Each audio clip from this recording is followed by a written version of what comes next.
하나님 말씀은 갈라디아서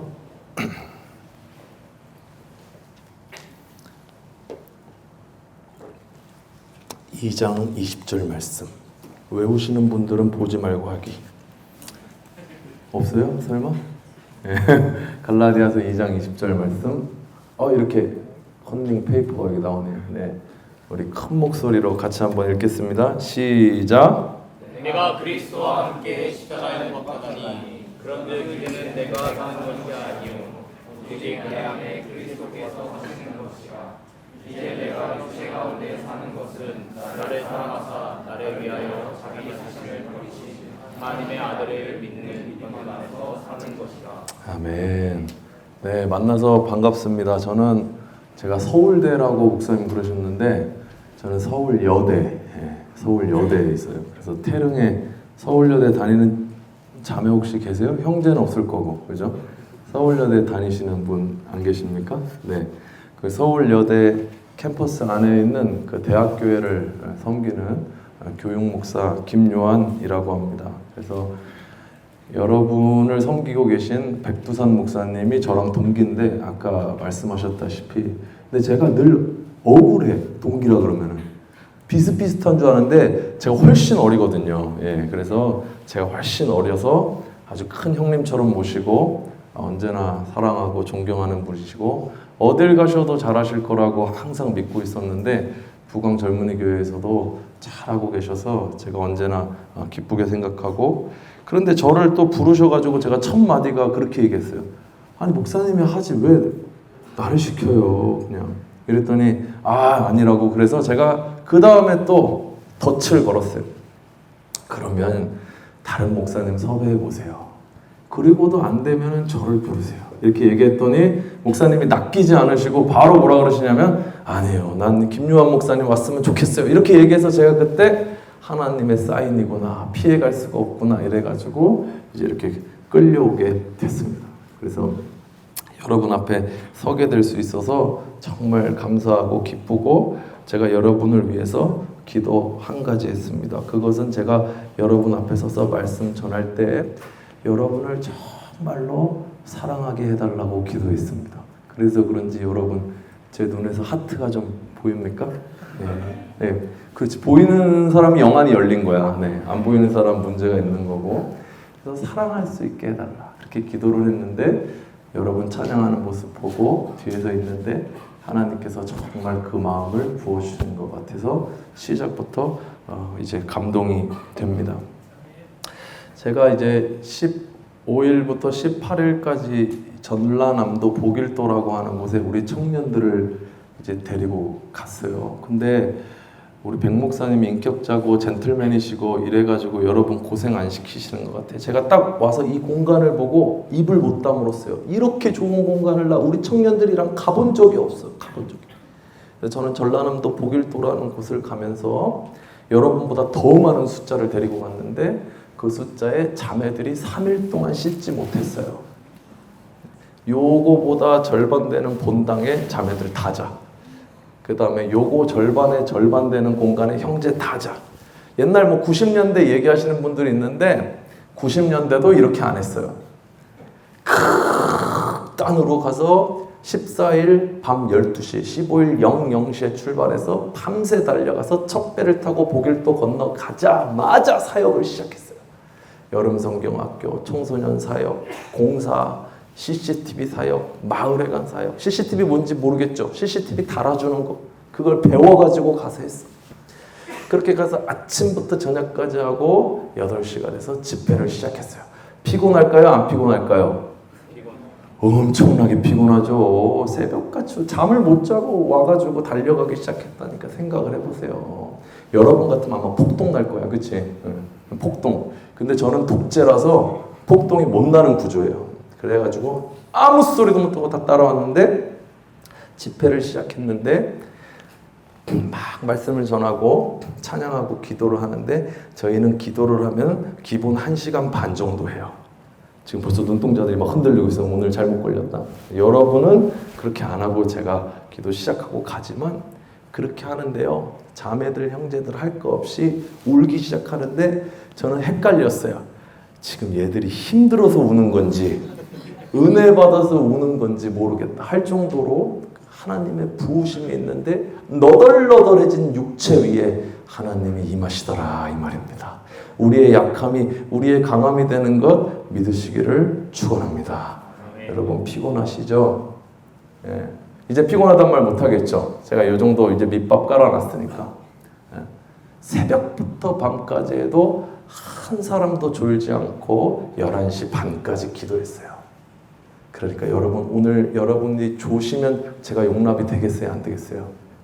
안 되죠. 제 눈동자를 보세요. 얼마나 내가 센 사람인지. 그러니까 졸면은 저는 일으킬 거예요. 그러니까 졸지 마시고 초집중해서 한번 우리 이 시간 하나님 앞에 결단짓는 밤이 되기를 소원합니다.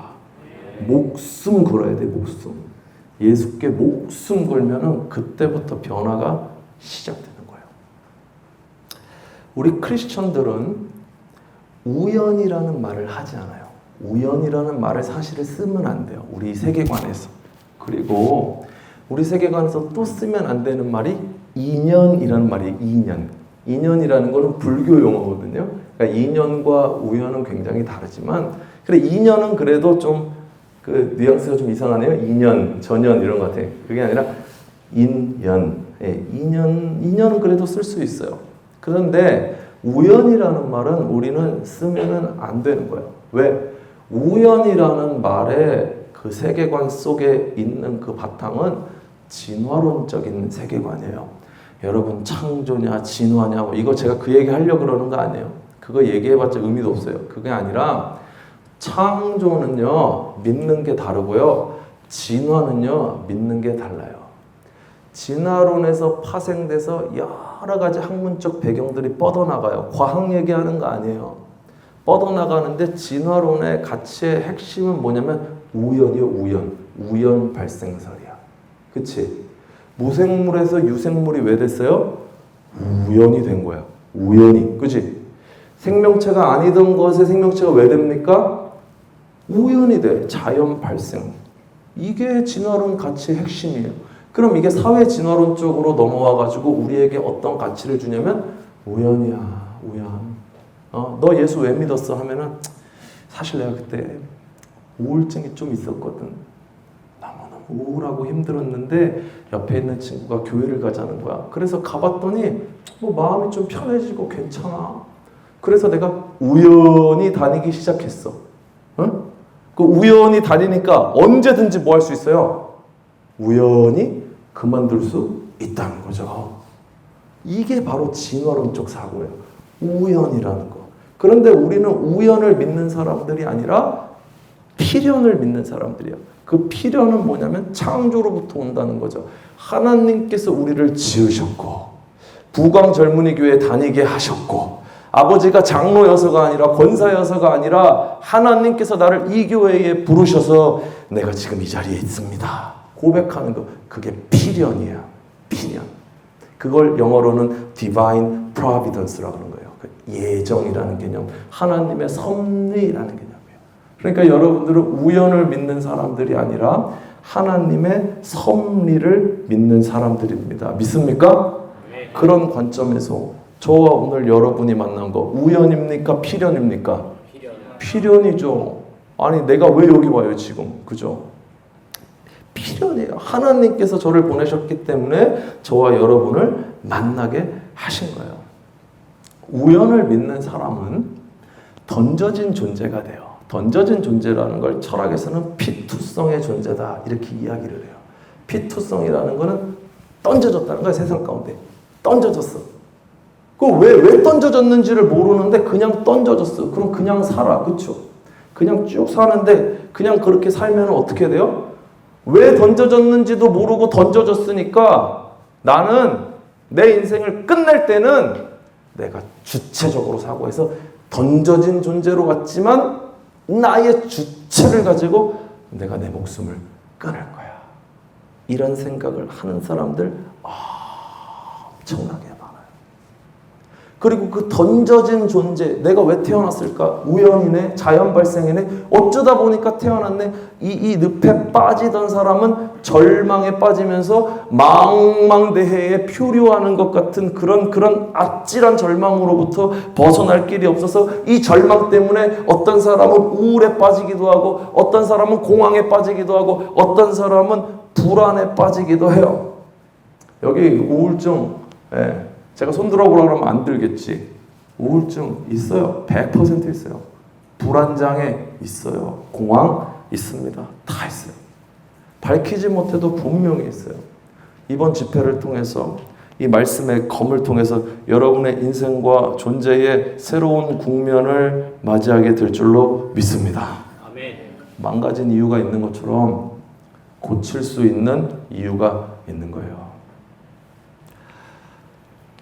갤럭시 쓰다가 고장나면은 자꾸 우리 청년들이 저보고 목사님 갤럭시 쓰게 생겼어요 라는 거예요. 그게 무슨 뜻이에요? 나 물어보고 싶어 정말로. 갤럭시 쓰게 생겼대 자꾸. 20살 이런 애들 와가지고 20살 21살 이런 애들 와가지고 저한테 갤럭시, 그건 뭔 소리인지 모르겠지만 왠지 기분이 나빠요. 왜 나도 아이폰 쓸 수 있는데 이런 생각이 들어. 좌우강 갤럭시 쓰다가 고장나면 어디 갑니까? 어디 수리센터? 삼성. 그렇지, 삼성 가지. 갤럭시 쓰다가 고장나는데 애플 가면 안 되잖아. 그쵸? 아이폰 쓰다가 고장나면 어디 가요? 애플 A센터 가죠. 왜? 만들었으니까. 만든 사람이 거기 있으니까 가요. 그죠? 만든 사람한테 가야 고칠 수 있는 거예요. 마찬가지예요. 고장난 내 인생 삐걱대. 그리고 해결이 안 될 것 같아. 이게 이 관계, 뭐 내가 이 집안에서 태어난 거, 내가 지금 처한 이 상황, 내가 당한 상처, 이거 못 고칠 것 같다라는 절망적 확신으로 꽉 차 있는 사람들에게 하나님께서 말씀하시는 거예요. 내가 너 만들었어. 다시 말하면 내가 너 고칠 수 있어. 믿으시면 아멘 하시겠습니다. 아멘. 고칠 수 있어. 고칠 수 있어. 만드셨기 때문에 고칠 수 있어요. 우리는 우연히 태어난 사람들이 아니에요. 우리는 필연적으로 하나님의 계획 속에 이유를 갖고 태어난 소중한 사람들이에요. 예레미야 1장 5절 말씀을 우리 같이 읽어볼 거예요. 1장 5절 시작. 내가 너를 본태에 짓기 전에 너를 알았고 내가 배에서 나오기 전에 너를 선전하였고 너를 여러 나라의 선지자로 선택하시기로. 선지자 예레미야에게 하신 말씀이지만 성경에 이런 말씀 굉장히 많아요. 오늘날 우리에게도 적용이 되는 말씀이죠. 어머니 뱃속에 자리 잡기 전부터 우리를 알았다는 거는 우리가 시작되기 전부터 우리를 알아서 우리를 이 땅에 보내시고 이 땅에 살아가는 이유가 있도록 하셨다 이 말이에요. 그러니까 여러분이 여기 세계관에서부터 지금 제가 첫 단추를 다시 바꿔 끼우는 거예요. 진화는 뭘 믿냐? 우연을 믿는 거야. 우연. 지금 여러분의 사고방식 속에 뭐가 있어? 우연이야 우연. 다 우연이야. 어쩌다 보니까 믿는 집안에 태어났어요. 여기 모태신앙 손 들어보세요. 모태신앙. 제가 모태신앙 킬러예요. 제가 누구보다 모태신앙이기 때문에 모태신앙 뇌를 내가 이렇게 볼 수 있어. 어떤 마음인지. 근데 좌우간 이런 어떤 그 진화는 우연을 믿는 거고 창조는 필연을 믿으면서 나가는데 이런 어떤 사고방식에서부터 여러분들이 변화가 돼야 돼. 여기서부터 시작을 해야 돼. 그래서 하나님의 계획, 하나님의 섭리대로 지금 나를 부르셨다. 이 확신이 이제 일어나기 시작하면은 거기서부터 이제 변화가 시작되는데 어떤 변화가 시작되냐면 오늘 여기가 중요해져요. 그러니까 지금 이 가평의 수련회에 와서 앉아있는 건 어떤 사람은 용을 써도 못 왔잖아. 미안한 얘기지만. 그쵸? 근데 어떤 사람은 어때요? 힘 빼고 있었는데 그냥 오게 됐어요. 하나님의 계획과 하나님의 섭리대로 우리가 이렇게 왔어요. 그러니까 우리가 여기서 지금 가평에 와서 수련회에 앉아있는 것 우연이 아니라 하나님의 초대장에 의해서 왔다는 것이 깨달아지고 김요한 목사라는 사람 누군지도 모르지만 만나게 하신 것이 하나님의 은혜임을 믿게 되기 때문에 지금 이 시간이 소중해지고 모든 만남을 귀중하게 여길 수가 있어요. 우연이 아니라 필연임을 믿는 이 엄청난 세계관의 변화가 여러분의 오늘을, 여러분의 여기를 변화시키기 시작하는 거예요. 저는 예수 믿고요, 성령 받았다는 사람 중에요, 이런 얘기하는 사람 본 적이 없어요. 성령 받았더니 내 방을 더 어지럽히고 싶어졌어. 이런 사람 한 명도 없고요. 내가 주님을 영접하고 정말 예배 시간에 더 깊이 잠들기 시작했습니다. 본 적이 없어요. 그리고 하나님이 나를 지으신 것이 믿어져서 나는 내 멋대로 살다가 가겠습니다. 다짐했습니다. 이렇게 이야기하는 사람 본 적이 없어요. 하나님의 섭리 속에 우리가 있다는 것을 딱 믿게 되면 지금, 여기, 오늘에 대한 집중력이 달라지는 거지. 그러니까 지금 엄마가 보내서 왔다고 해도 엄마가 보내서 온 게 아니야. 하나님의 섭리 가운데 여러분을 보내셨기 때문에 여러분이 지금 이 시간을 대하는 집중력이 달라지는 거예요.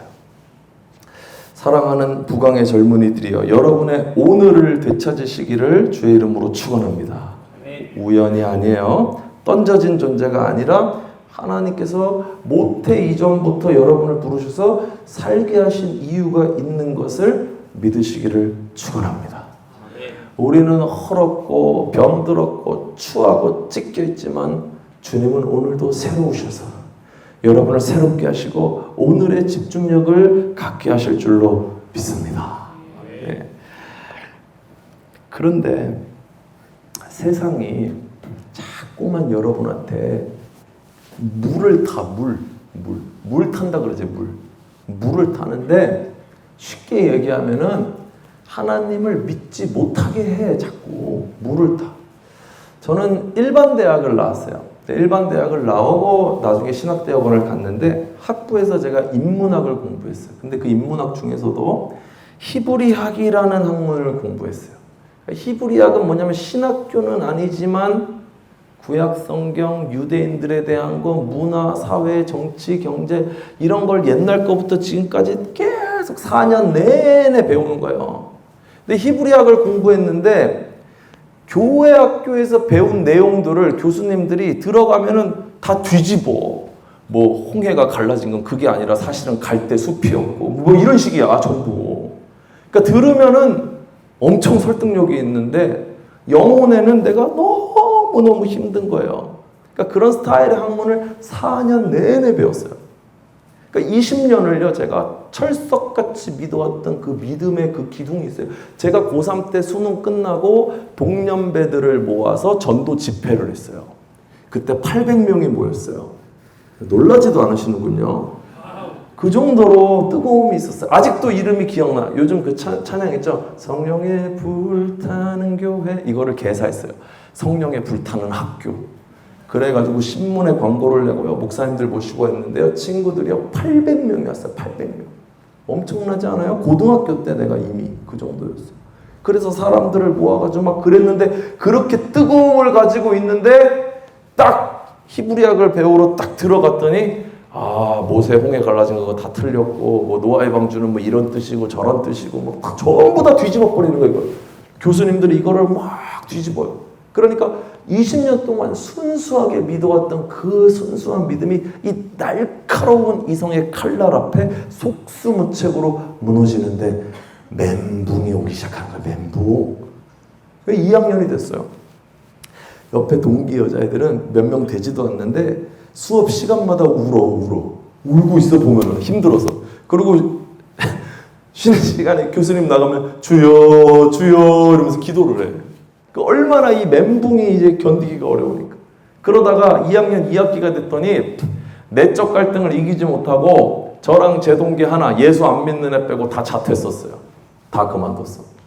예수 잘 믿어가지고 히브리학 하면은 아주 공부 잘할 줄 알고 이거 하고 신학해야지 이러고 왔는데 와봤더니 막 이 세상의 날카로운 비평과 학문으로 이 성경의 진리는 아무것도 아닌 것 같고 인생 헛산 것 같고 막 속았다 이거야. 속았다. 지금 여기도 있죠. 네이버 지식인에 뭐 한마디 이상한 거 잘못 봐가지고 유튜브 같은 거 잘못 봐서 이거 소화 안 돼가지고 끙 하고 있는데 목사님한테 말은 못하고 그죠?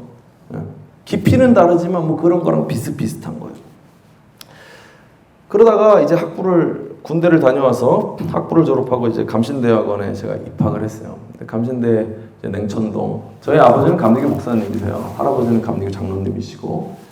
그러니까 여러분들 족보를 얘기하려거든 저 정도가 돼야 돼요. 저희는 4대째 목사 장로 집안이에요. 감리교를 위해서 감리교 이렇게만 해도 눈물이 맺혀질 정도로 감리교를 사랑하는 사람. 저는 아니었어요. 근데 솔직히. 근데 감신대학원을 갔어요. 근데 갔는데 또 이제 학부 때 워낙 리버럴한 공부를 많이 했지만 감신대에서도 이제 상당히 신학을 이렇게 폭넓게 이렇게 공부를 하면서 다양한 이야기들을 이렇게 막 들었어요. 여하튼 저의 내면 깊숙한 곳에서는 뭐가 있었냐면은 해결이 되지 않는 여러 학문을 공부했고 여러 그 교수님들의 좋은 수업을 들었고 했지만 해결이 되지 않아. 사실은 되지 않아. 진리에 대한 이 갈급함이 계속 있는 거예요.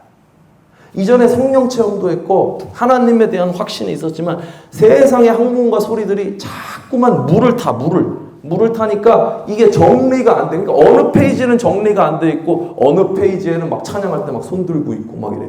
그런 사람도 있죠. 여기 정리 안 되는 사람.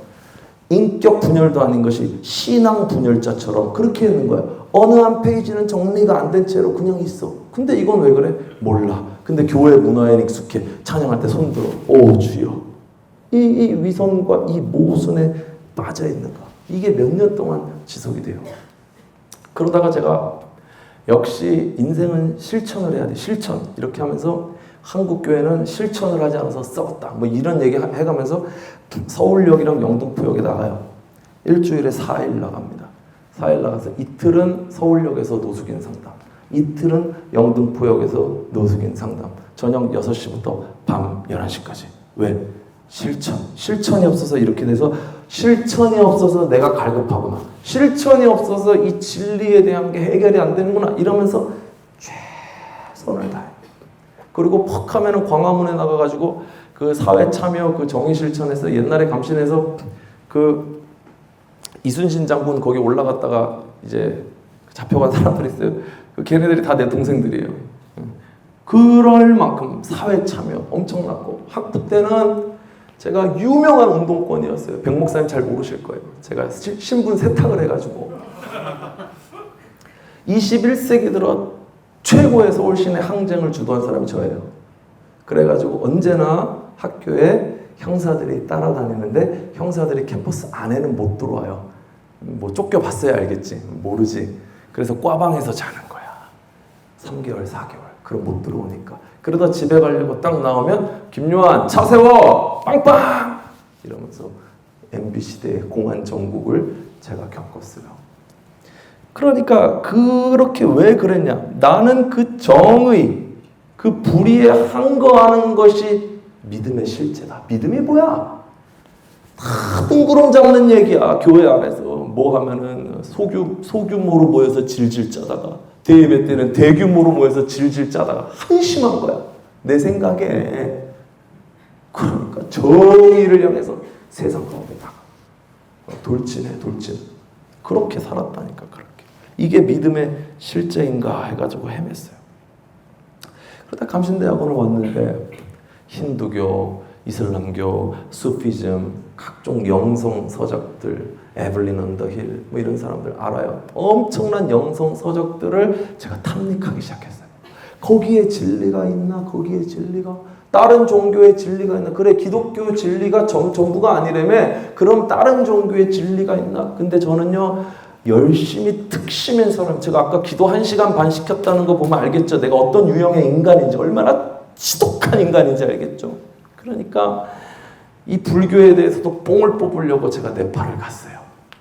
네팔을 가면은 룸비니라는 동네가 있어요. 룸비니는 어디냐면은 석가모니가 태어난 동네야. 이것도 백 목사님 비밀이었는데 밝혀요. 제가 방학 때 템플 스테이를 했어요.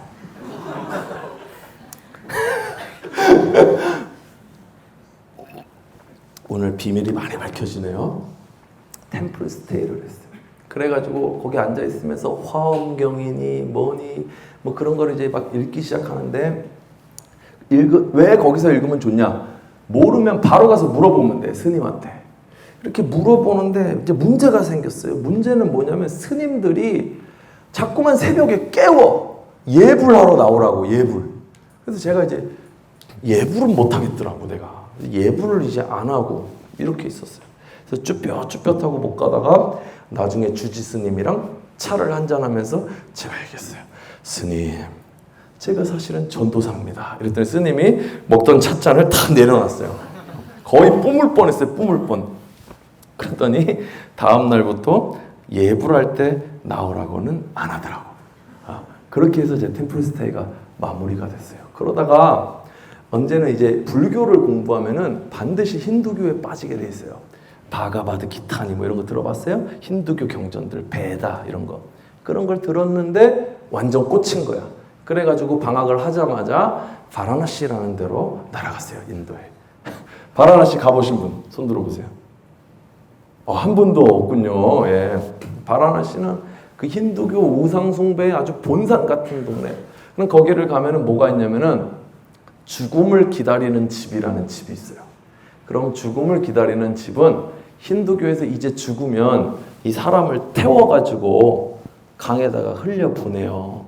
그럼 그게 힌두교에서 그 성스러운 강이라고 하는 겐지스 강에 이 시체 태운 걸 흘려보내는 게 최고의 장례다라고 생각을 해서 사람들이 죽자마자 타서 겐지스 강에 가려고 기다리는 방 이름이 죽음을 기다리는 집이에요. 제가 똘끼 있다 그랬잖아요. 그 앞에다 숙소를 잡았어요. 그리고 창문을 열고 4박 5일을 쳐다보기 시작했어요. 4박 5일을 죽어서 나가면 태우고 또 죽을 사람이 들어오면 이따가 나가서 태우고 이 짓을 4박 5일을 했어요. 그러다가 너무 궁금한 거야. 궁금하지 않아요? 그 죽기 직전에 사람이 무슨 생각하는지 전혀 공감이 안 되는 얼굴이구나. 네. 그래 나는 궁금해가지고 갔어. 가가지고 물어봤어요. 아니 이제 나는 이제 힌두교를 나름 배웠잖아. 그러니까 윤회를 배운 거예요. 윤회. 그러니까 당신 죽으면 뭘로 태어나고 싶어요? 이렇게 질문을 던졌어요. 그랬더니 세상에 그분이 얘기한 게 잊혀지지가 않는데 이렇게 얘기하는 거예요. 저는 다시 태어난다면 아무 것으로도 태어나고 싶지 않습니다. 지긋지긋한 이 삶의 고리를 이제는 끊어내고 싶습니다. 충격을 받았어요. 충격. 그러면서 하는 얘기가 인생은 고통입니다. 얘기하는 거. 너무 충격적인 얘기였어요. 그런데 이 얘기는 석가모니도 똑같은 얘기를 해요. 인생이 뭐냐 했을 때 인생이 고집멸도 사성제라 그래요. 불교에서는. 그 사성제에 처음 나오는 고가 뭐냐면 인생은 괴로움이다. 인생은 고통이다라는 거예요. 이게 불교의 기본 토양이에요. 그러니까 제가 지금 이 기독교의 진리에 자꾸 물을 탔어. 그래가지고 이거 4대째 기독교 집안인데 이 장손이 지금 큰일 난 거야. 근데 이 물을 타가지고 혼란스러워가지고 다른 종교들을 막 찾아다니는데 다른 종교를 알면 알수록 더 허무해. 그래서 불교도 힌두교도 깊이 알수록 허무한 거예요. 너무너무 허무해. 그래가지고 제가 이슬람은 무엇을 말하는가 이제 궁금해가지고 연구를 하기 시작했는데 참고로 제가 이슬람으로 박사과정 공부를 했어요. 그러니까 제가 이슬람에 대해서 얼마나 많이 알겠어요. 나름대로. 근데 어느 날 오만이라는 나라를 지나는데 너 오만하다 이러는 그 스펠링은 똑같지만 그 오만은 아니야. 오만이라는 나라가 있는데 그 나라를 지나는데 어떤 할아버지가 구석에 앉아가지고 이 돌멩이를 이마에다가 이렇게 문대고 계신 거예요. 이렇게 계속 이렇게 그래가지고 제가 또 궁금한 건 또 못 참는 스타일이에요. 그래가지고 갔는데 영어로 말을 했는데 못 알아들어. 또 기다렸어. 언제까지? 영어 할 줄 아는 사람 올 때까지 기다렸더니 젊은 사람이 오더라고. 그래가지고 왜 이거를 문지르고 계세요? 이랬더니 그 사람이 뭐라 그러냐면 자기는 이마에 굳은 살이 필요하대. 왜요? 왜 굳은 살이 필요합니까? 이랬더니 이마에 굳은 살이 있어야 이슬람 하루에 5번 예배드리죠? 이 땅에 이거를 이렇게 찢잖아. 이거 바닥에. 예? 이거를 많이 찐 사람은 이게 굳은 살이 있대. 그래서 사람들의 존경을 얻는데요. 사람들의 존경을 얻기 위해서 그 살라, 그 예배, 축구선수 아니야. 살라. 예배 드리는 거. 그거 열심히 했다는 거 티내려고 이거 문대고 있는 거야. 이슬람의 이맘이라는 사람이. 와, 충격적이에요. 그리고 너무 이거 바리새적인 종교죠. 그러고 있는데 제가 이제 아부다비라는 곳에서 살았었는데 아부다비 가면은 제 로컬 친구들이 있어요. 에마라티들이. 얘네는 진짜 돈이 많은 애들이. 여러분 돈 자랑하지 마세요. 걔네 앞에서. 엄청나게 돈이 많은데 라마단 때는요. 누가 물 마시면 물도 못 마시게 하고 뭐라고 삿대질하고 막 그러더니 뒤에서 어느 날 저한테 미스터 킴 가볼 데가 있어. 한번 같이 가볼래? 네가 볼 준비가 됐어? 저한테 이러더라고요. 준비가 됐지? 가보자 이랬더니 나를 사막 한복판으로 데려가는 거예요. 사막 한복판. 이거는 너를 정말 믿을 수 있는 친구기 때문에 내가 보여주는 거야. 이러고 저를 데려가서 그 사막 한가운데 있는 벙커 같은 데 들어가기 시작하는 거예요. 그런데 이 공간보다 더 넓은데 그 공간 저쪽 끝에 여자들이 있는 거예요. 여자들. 무슨 뜻인지 알겠어요? 못 사는 나라, 아프가니스탄, 우즈베키스탄 이런 데 사는 데서 제일 예쁜 여자들을 뽑아다가 거기에 드레스 입혀놓고 쫙 그 아래층에 갔더니 온 세상의 종류별로 보드카라는 보드카는 종류별로 한쪽 벽면에 가득하게 있어요. 그러면서 너는 내 특별한 친구이기 때문에 보여주는 거야. 이런. 겉으로는 어때요? 낮에 물 마시면 라마단 때 물 마셨다고 소리치고 모스크에 가면 존경받는 귀인인데 뒤에서는 어떤 짓 하고 있냐면은 여자들을 데려다 놓고 술을 깔고 이렇게 바리새적인 종교가 어디 있어요? 이렇게 위선적인 종교가 어딨냔 말이에요. 그러니까 제가 세상 종교들을 탐닉하면서 절망을 하기 시작한 거예요. 그러면서 제 속은 썩어 문드러져 가고 있는 거예요. 썩어 문드러져 가고 있어.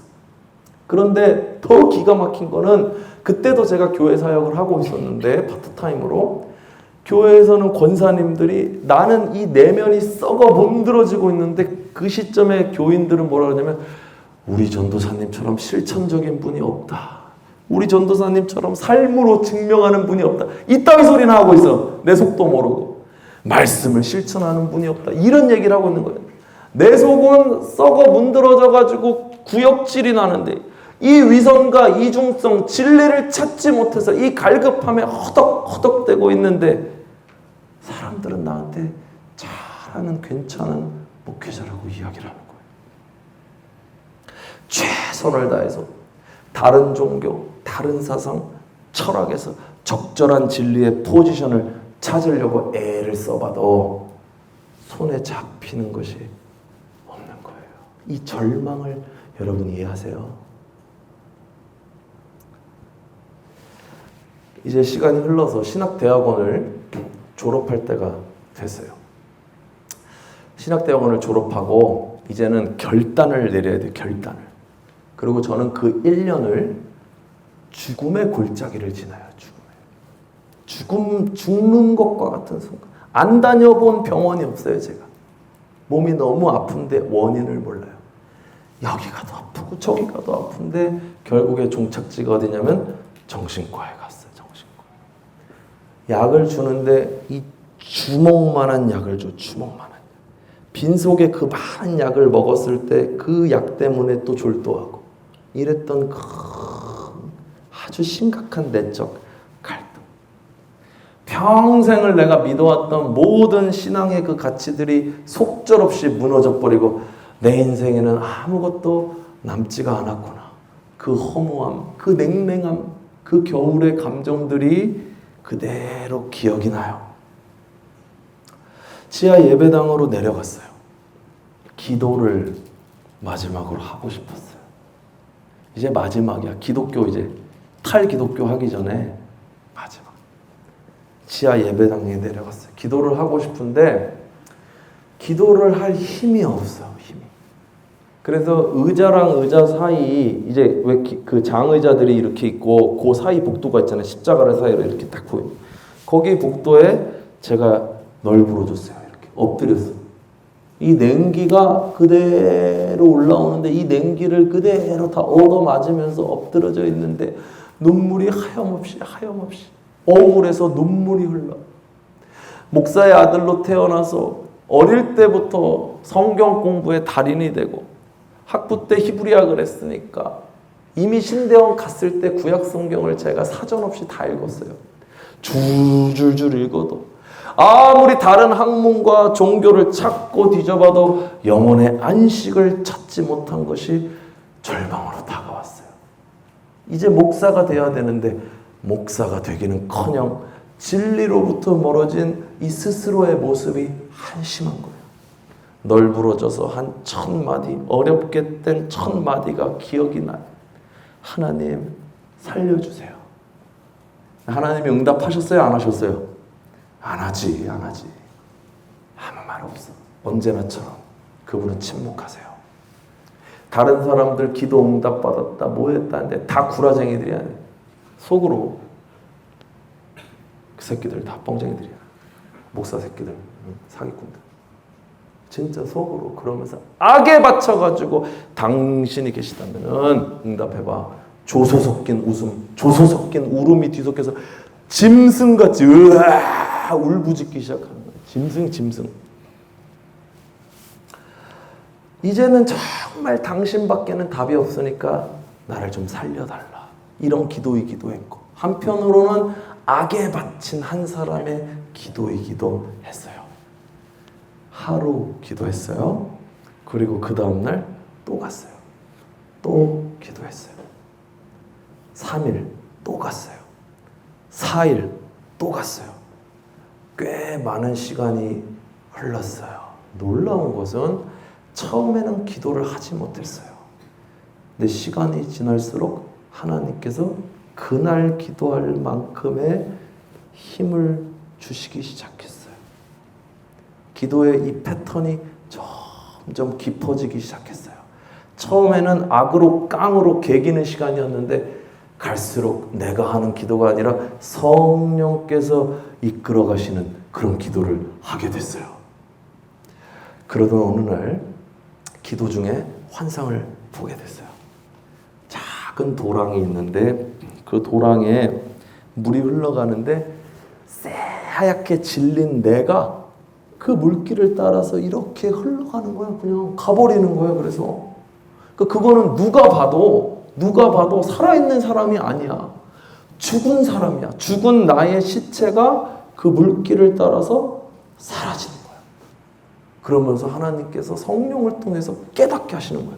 아, 내가 죽었구나. 내가 죽은 것을 하나님께서 깨닫게 하시면서 오늘 말씀이 떠오르게 하셨어요. 갈라디아서 2장 20절 말씀 큰 소리로 같이 한번 읽겠습니다. 시작. 내가 그리스도와 함께 십자가에 못 박히나니 그런즉 이제는 내가 사는 것이 아니요 오직 내 안에 그리스도께서 사시는 것이라. 이제 내가 육체 가운데 사는 것은 나를 사랑하사 나를 위하여 자기 자신을 버리시지 하나님의 아들을 믿는 믿음 안에서 사는 것이다. 할렐루야. 아멘. 2000년 전에 주님이 십자가에 달려 죽으셨을 때 그때 내가 이미 죽었다는 것을 보게 하셨고 깨닫게 되었고 믿을 수 있게 되었어요. 놀라운 경험이었어요. 제가 그 전에 이 갈라디아서 2장 20절 몇 번 읽었을 것 같아요. 살면서 수천 번. 여러분 그거 해봤어요? 무슨 연애 골든벨 막 이런 거? 안 해봤어요. 그 세대도 아닌 거예요. 그러면 그 성경 퀴즈 대회 이런 거 안 해봤어. 그런 거 나갈 때마다 단골 손님 문제면 갈라디아서 2장 20절 다 암송해야 돼. 기본이야. 얼마나 내가 이걸 많이 읽었겠어요. 이 말씀. 근데 이때 완전히 새롭게 깨달아지면서 주님이 십자가에 달려 죽으셨을 때 내가 이미 죽었다는 것을 봤어요. 깨닫게 됐고 믿을 수 있게 됐어요. 놀라운 경험이었어요. 내 안에 주님이 사신다는 것을 알게 된 그때부터, 내가 죽었고 내 안에 주님이 정말로 실제로 사신다는 것을 알게 된 그때부터 제 인생은 점점 새로워지게 됐어요. 그래서 이제부터는 기도가 고속도로를 향해서 달려가는 거예요. 기도해본 사람들은 알아. 기도 줄을 잡고 들어가는 거야. 깊이 있게. 그럼 하나님께서 이제 존재의 문제를 해결하셨기 때문에 존재의 문제를 해결받은 사람, 그 다음에 나오는 게 뭐냐면 사명이야, 사명. 그러니까 지금 존재의 문제가 해결이 안 됐는데 나의 사명은 뭐지? 못 찾아. 그건 안 되는 거야. 왜? 존재의 문제가 해결을 받아야 사명의 문제가 들어오는 거야.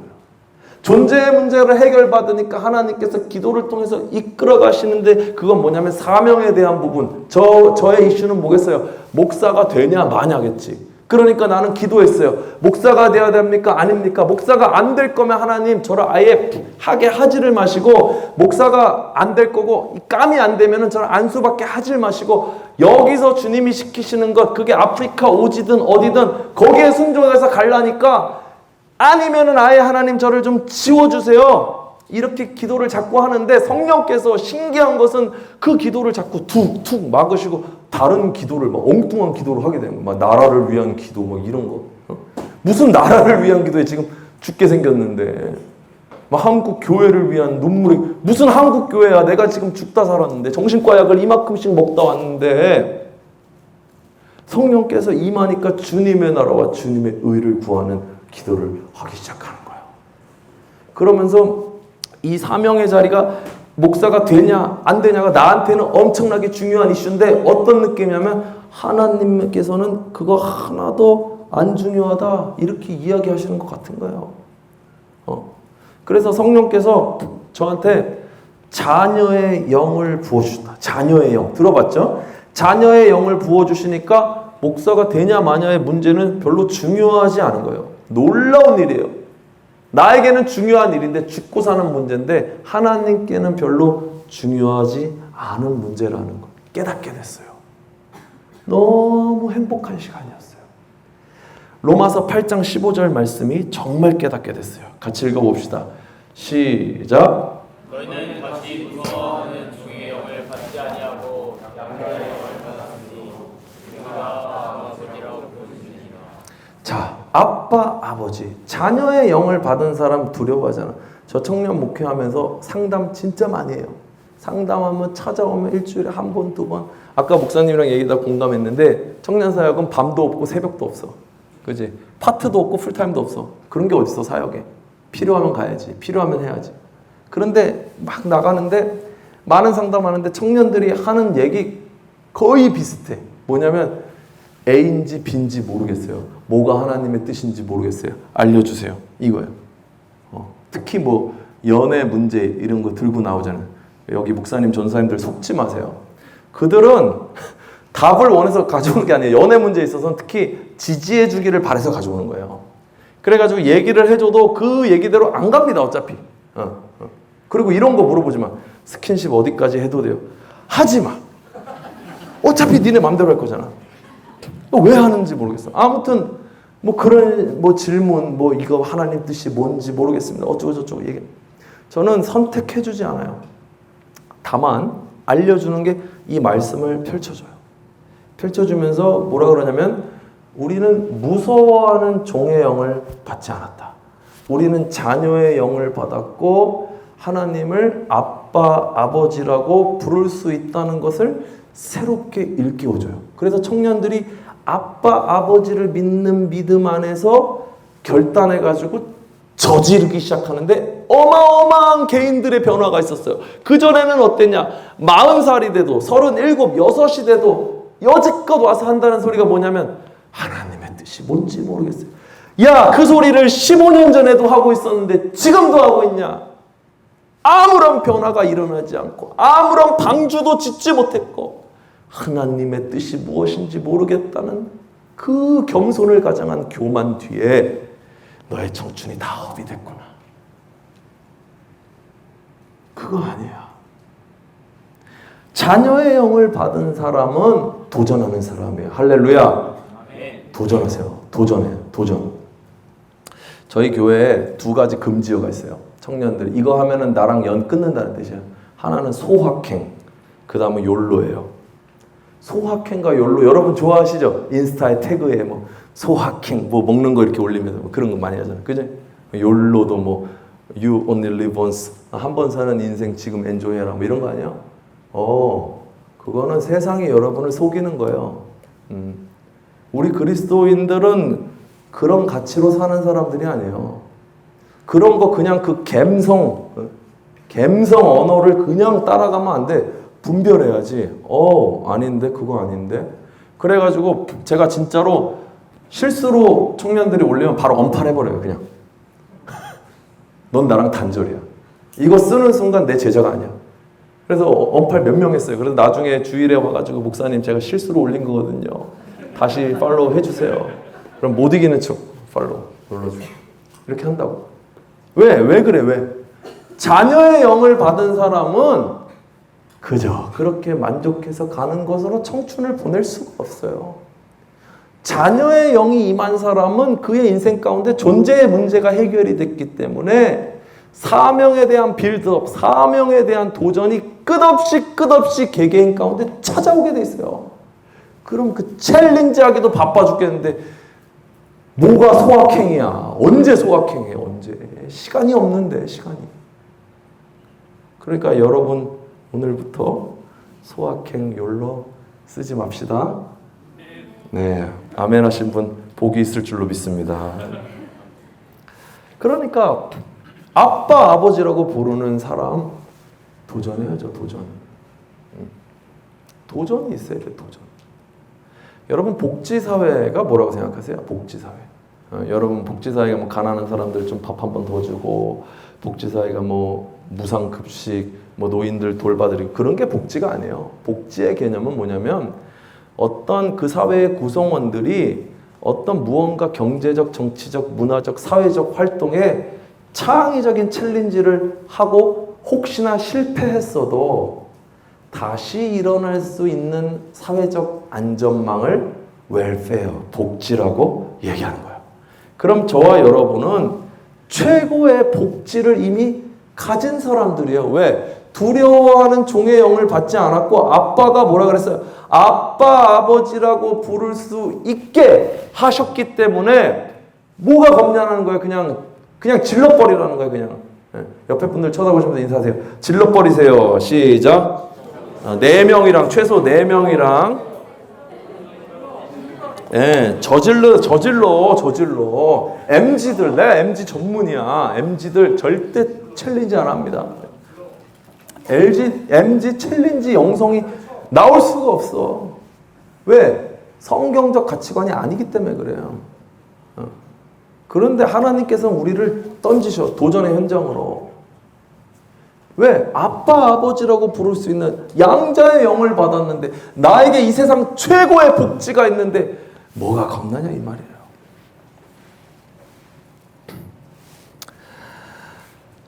저의 젊은 날을 이제 부득이 얘기를 하면서 저의 모든 존재로서 말씀을 지금 전하고 있는데 많은 학문과 종교를 접하면서 아주 냉철하고 객관적이고 합리적인 기준으로 그 사람들 편에 서보려고 애를 많이 썼어요. 근데 그 저변에 흐르는 사상적 기조가 있어요. 그 기조는 포스트 모더니즘이라는 기조예요. 여러분 많이 들어보셨죠? 쉽게 얘기하면 이런 거예요. 이게 생수병이에요. 그쵸? 생수병. 이게 생수병인데 포스트 모더니티는 뭐냐면 이게 왜 생수병이냐는 거야. 난 이거 연필이라고 부를 거라는 거야. 누구 맘대로 네가 생수병이라고 이걸 규정했냐는 거야. 이게 포스트 모던이야. 모든 걸 해체시키고 재구성하고 새롭게 명명하는 거야. 그러면 이렇게 이 해체와 재구성을 하기 위해서 할 수 있는 건 뭐예요? 꼭 전제되어야 되는 조건이 뭐예요? 절대적인 거가 없어야 돼요. 하나님은 하나님이야. 절대적이어야 되는데 포스트 모더니티에서는 하나님이 왜 하나님이야? 리처드 도킨슨이 말한 것처럼 만들어진 신이지. 이럴 수 있는 거죠. 이게 포스트 모더니티예요. 그래서 모든 여러분의 저변에 깔려있는 또 여러분 친구들이 가지고 있는 세상의 여러 가지 사상, 공부를 깊이 안 한 사람이라도 까보면은 거의 대부분이 이 포스트 모더니즘의 토양 속에서 일어나는 생각들이에요. 다 그래요, 거의. 왜? 그런 교육을 받았기 때문에 그래요. 그래서 이 사상에 대한 이야기를 하려면 또 막 1900년대 후반 얘기부터 쭉 해야 되는데 백 목사님이 저한테 그랬어요. 목사님 마음대로 해. 밤새 해도 돼. 근데 목사님 실수하셨어요. 제가 진짜 아는 게 많아가지고 오래 할 수 있는 사람이거든요. 근데 그렇게 했다가는 폭풍 날 것 같아요. 폭풍. 그래서 그렇게 안 해요. 좌우간 그게 포스트 모더니즘인데 제가 새롭게 이제 복음을 온 몸으로 부딪히고 깨닫고 복음을 이제 살기 시작하면서 포스트 모더니즘적인 복음 이해는 와장창 무너질 수밖에 없다는 것을 깨달았어요. 왜? 그 이유는 간단해요. 간단해. 잘 들어보세요. 만약에 인간이 다른 방법으로 구원을 얻을 수 있고 다른 것으로 진리를 깨달을 수 있다면 예수가 십자가에서 죽으실 이유가 없어요. 이 당위성, 타당성이 설명이 안 돼요. 왜 독생자를 죽여요?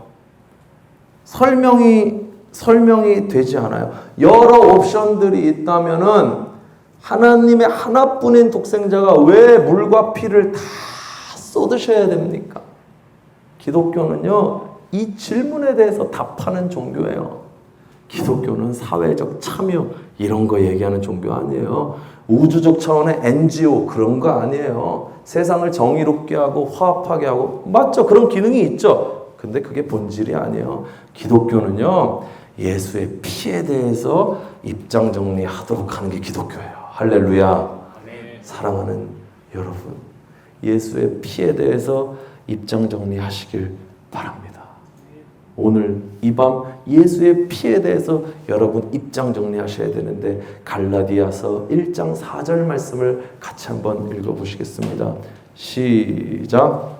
그리스도께서 하나님 우리 아버지의 뜻을 따라 이 악한 세대에서 우리를 건지시려고 우리 죄를 용서하기 위하여 자기 몸을 주셨으니 그리스도께서 하나님 아버지의 뜻을 따라 이 악한 세대에서 우리를 건지시려고 이거밖에 없기 때문에 우리 죄를 대속하기 위해서 자기의 몸을 주셨다.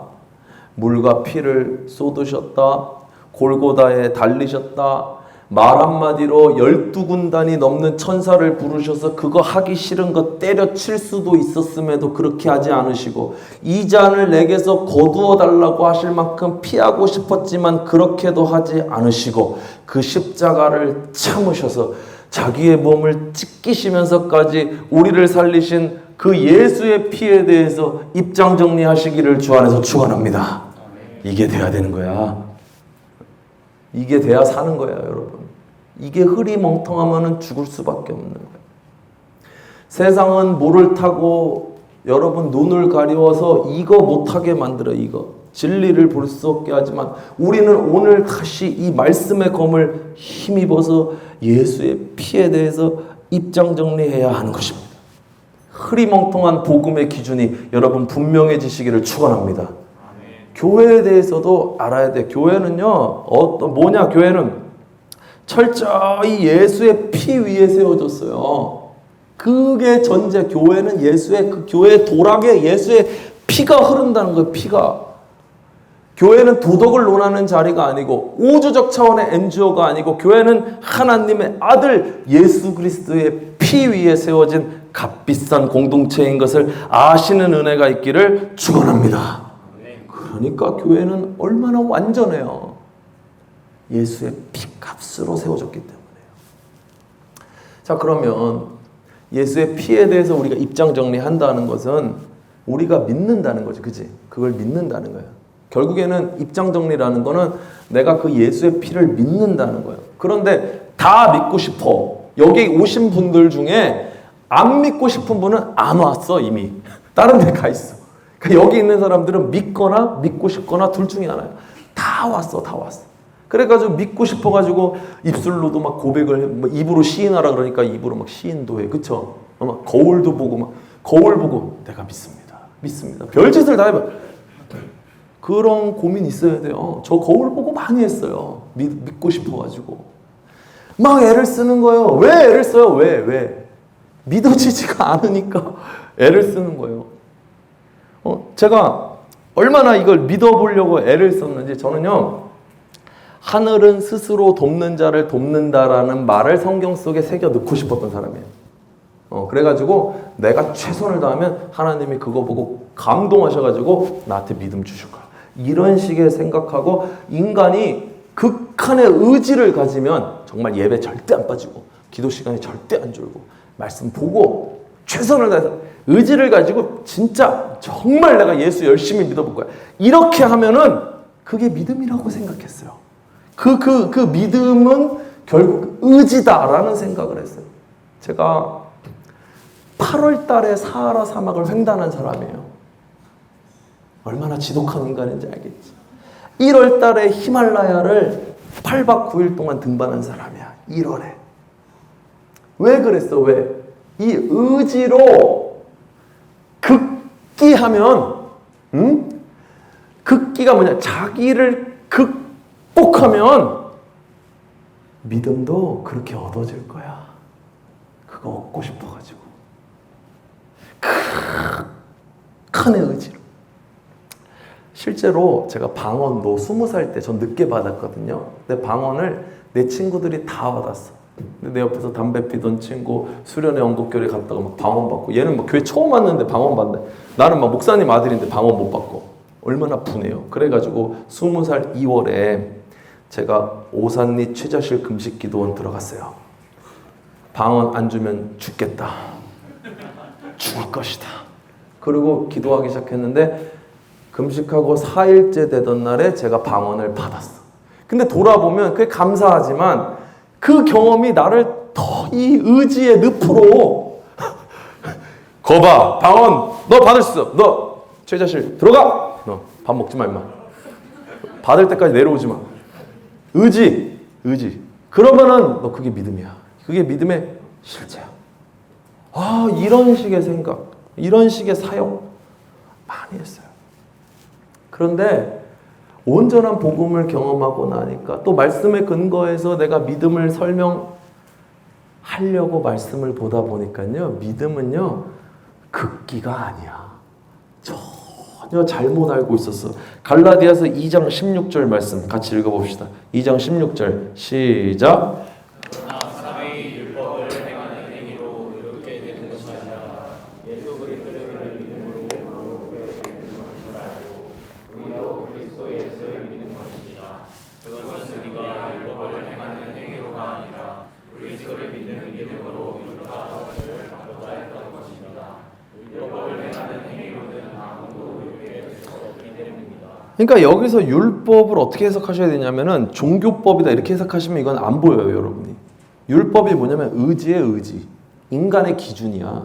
그러니까 지킬 수 있다고 믿는 기준. 그거 지키면 구원이라고 생각하는데 말씀은 뭐라 그래요? 그거 아니라는 거야. 그 의지로 구원받는 거 아니야. 믿어야 된다는 거야, 믿어. 그럼 이제 여러분들 저한테 질문하고 싶지. 이 믿는 거 알아. 믿는 게 뭐야? 얘기해보라 이거예요. 믿는 거. 답답해 죽겠어. 그치? 믿음. 목사님, 믿어라! 이런데, 목사님, 믿는 게 뭡니까? 정직한 질문이에요. 진짜 믿는 거 뭐예요? 알고 싶어요. 근데 믿음이 무엇인지를 우리가 알아야 되는데, 갈라디아서 2장 19절 같이 읽어볼게요. 2장 19절 시작. 나는 율법과의 관계에서는 율법으로 말미암아 죽어버렸습니다. 그것은 내가 하나님과의 관계 안에서 살려고 하는 것입니다. 자, 잘 보세요.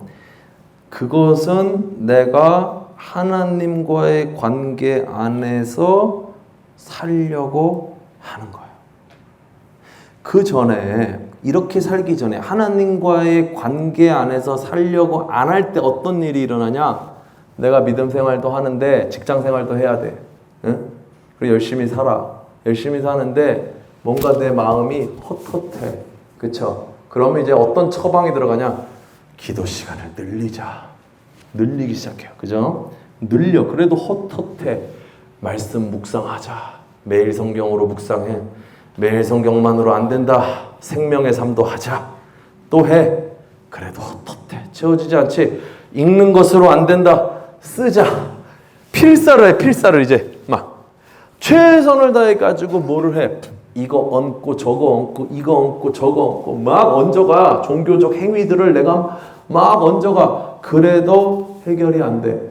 내가 종교적 짐들을 척척 얹어갈 때 일어나는 현상이 뭔지 알아요? 내 옆에 목장이라고 하죠, 여러분. 목원들을 딱 보면 쟤는 형편없어. 목자가 왜 저래? 이렇게 되는 거죠. 그러면 이 종교적 짐을 지고 사는 나에게서 나오는 관점은 뭐냐면 비판과 정죄의 관점이 나오기 시작하는 거예요. 왜? 내가 힘드니까 그래. 내가 힘드니까. 내가 힘든데 나 혼자 힘들기 싫으니까 너는 왜 그래? 너 왜 이렇게 편하게 살아? 이게 싫은 거야. 그래가지고 이렇게 종교적 짐들을 척척 얹으면서 서로가 서로를 감시하면서 뭐 보고 있는 거예요? 누가 저 짐을 내려놓나? 누가 편하게 사나? 그 꼴은 못 보겠는 거야. 왜? 나만 힘들 순 없지. 그런 식의 하나님과의 관계 안에서 사는 게 아니야. 근데 주님이 뭐라고 말씀하시냐면 마태복음 11장 28절 같이 읽읍시다. 시작. 수고하고 무거운 짐진 자들아 다 내게로 오라. 내가 너희를 쉬게 하리라. 그거 그만하고 오라는 거예요. 그 짓거리 그만하고 오라는 거예요. 오라는 거예요. 그 짐을 안 져도 되는데 왜 지고 있냐고 와서 쉬라고 말씀하시는 거예요. 그때 그 음성을 듣고 따라가는 거, 그게 메타노이아, 회개예요. 회개. 알겠어요? 짐지고 무거워서 견딜 수가 없는데 나의 일상의 짐도 많고 나의 생활의 짐도 많아서 힘들어 죽겠는데 거기에 종교적 짐까지 척척 안고 살던 우리의 존재에게 주님이 말씀하시는 거예요. 수고하고 무거운 짐진 자들아 내게로 오라. 내가 너희를 쉬게 하리라. 그때 주님 더는 못하겠습니다. 나는 그냥 주님께로 가겠습니다. 내 안에 찾아오셔서 주님이 주인 돼 주십시오. 이게 메타노이아, 회개예요. 회개. 주님 앞에 가지고 나오는 거예요. 그 유명한 갈라디아서 2장 20절 말씀 제가 읽어드릴 테니까 여러분 묵상하세요. 내가 그리스도와 함께 십자가에 못 박혔나니 그런즉 이제는 내가 사는 것이 아니요 오직 내 안에 그리스도께서 사시는 것이라. 이제 내가 육체 가운데 사는 것은 나를 사랑하사 나를 위하여 자기 자신을 버리신 하나님의 아들을 믿는 믿음 안에서 사는 것이라. 내가 항복하면 주님이 활동하신다는 얘기예요. 내가 살아있으면, 내가 움직이면, 내가 그거 짊어지겠다고 낑낑대면 주님이 역사하시지 않는 거예요. 내 가정을 위해서 주님이 역사하셔야 돼요. 내 개인의 운명을 위해서 주님이 역사하셔야 돼요. 오늘 하루 24시간을 내 생활이 아니라 주님이 내 안에서 생활하셔야 돼요. 나는 죽으면 죽을수록 주님이 역사하시는 것이고 그때 내가 주님을 경험하는 거예요. 주님의 능력을 맛보는 거예요. 오늘 말씀에서도 그렇지만 그리스도와 함께 십자가에 못 박혔다. 그럼 나를 죽으라. 그럼 여러분 또 이 말씀 들으면 어떻게 생각해?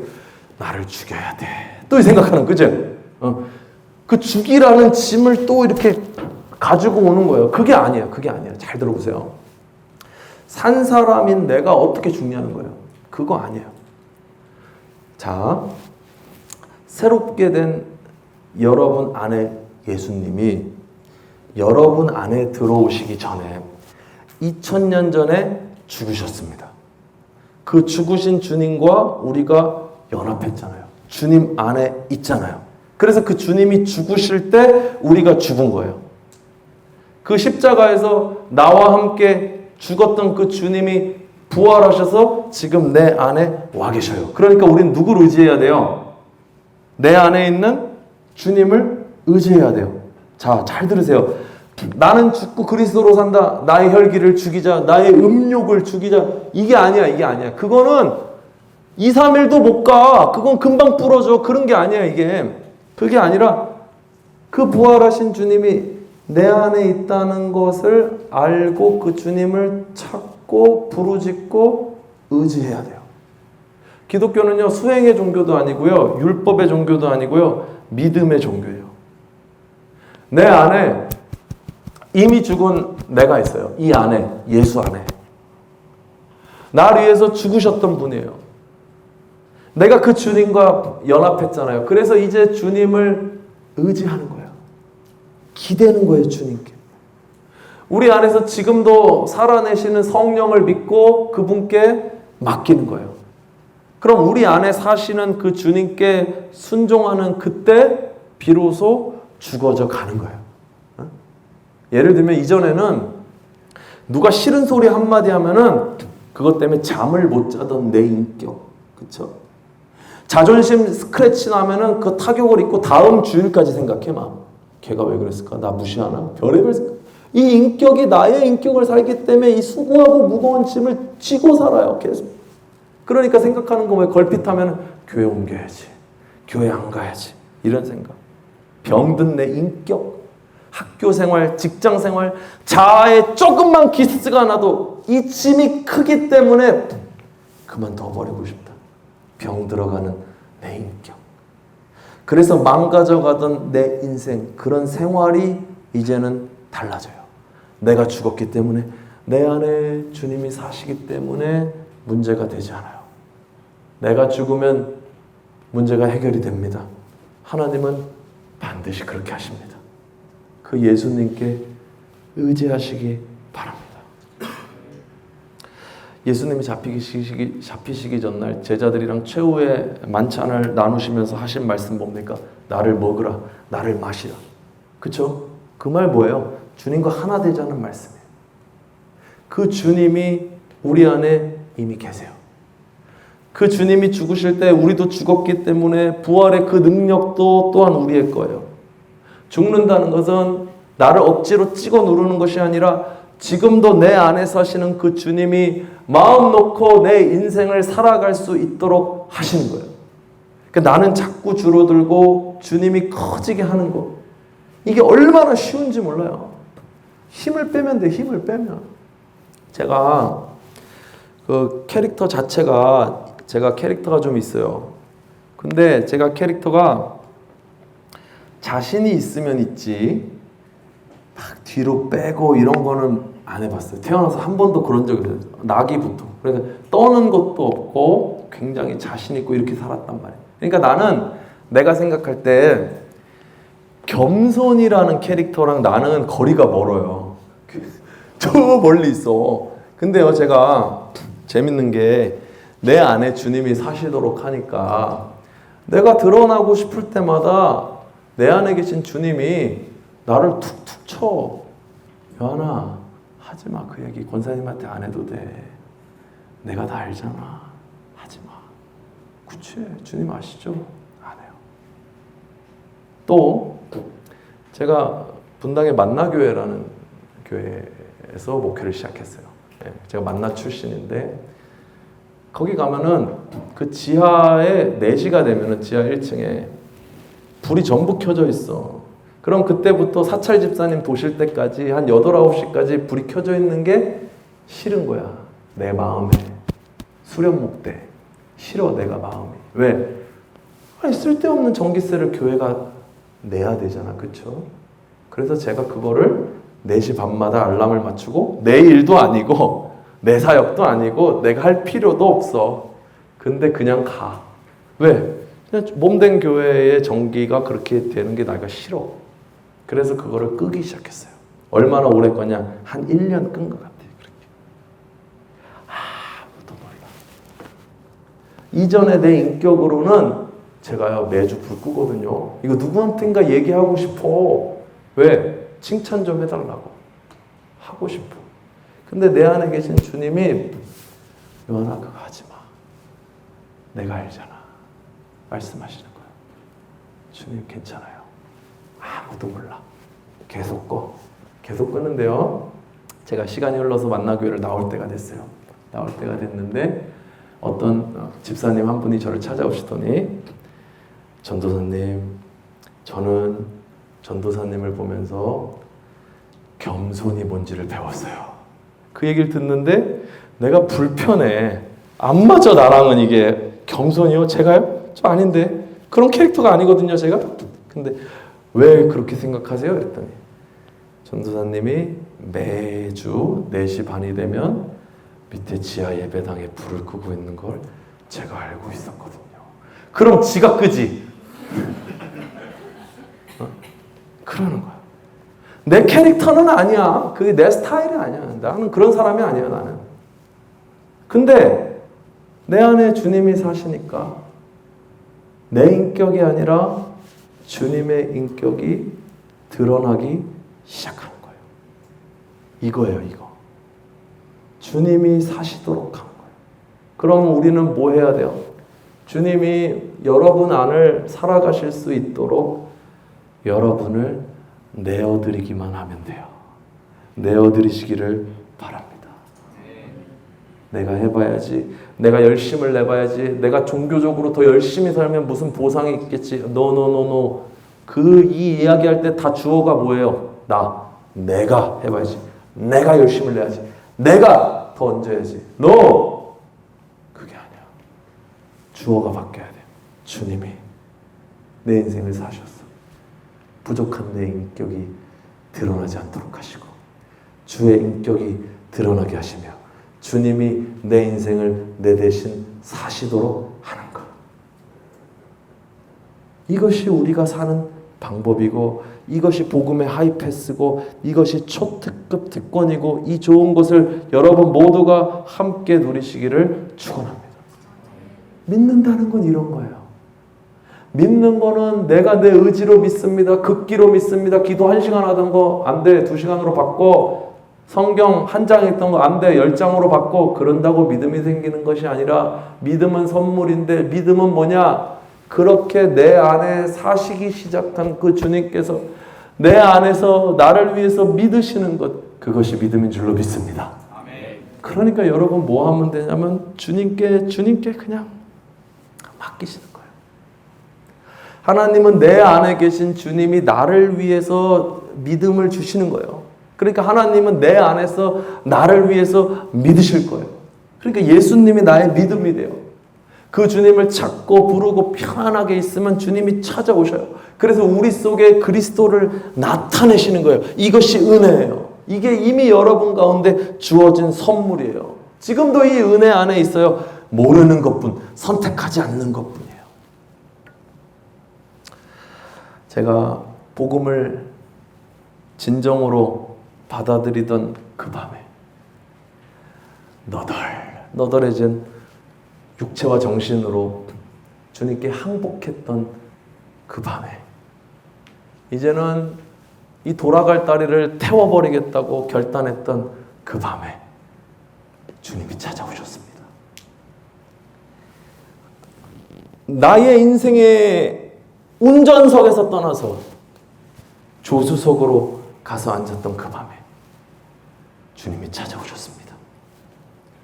내 의지로 내 마음대로 내 인생을 운전했을 때는 왼쪽에 부딪히고 오른쪽 부딪히고 여기 찌그러지고 저기 찌그러지고 그렇게 아파해가지고 하나님 이제는 그만 아프고 싶습니다. 이제는 그만 찌그러지고 싶습니다. 포기하면서 주님이 좀 해주시겠습니까? 맡겨드렸던 그 밤에 주님이 찾아오셨습니다. 그리고 내 안에서 나를 위해 믿으셨습니다. 저는 그 믿음에 감격해서 주님을 위해서 목숨을 바치겠다고 결단해서 오늘까지 살아왔습니다. 사랑하는 여러분, 사랑하는 주님이 여러분을 위해서 여러분 안에서 믿으십니다. 이것이 믿음이에요. 우리는 내어드리면 되는 거예요.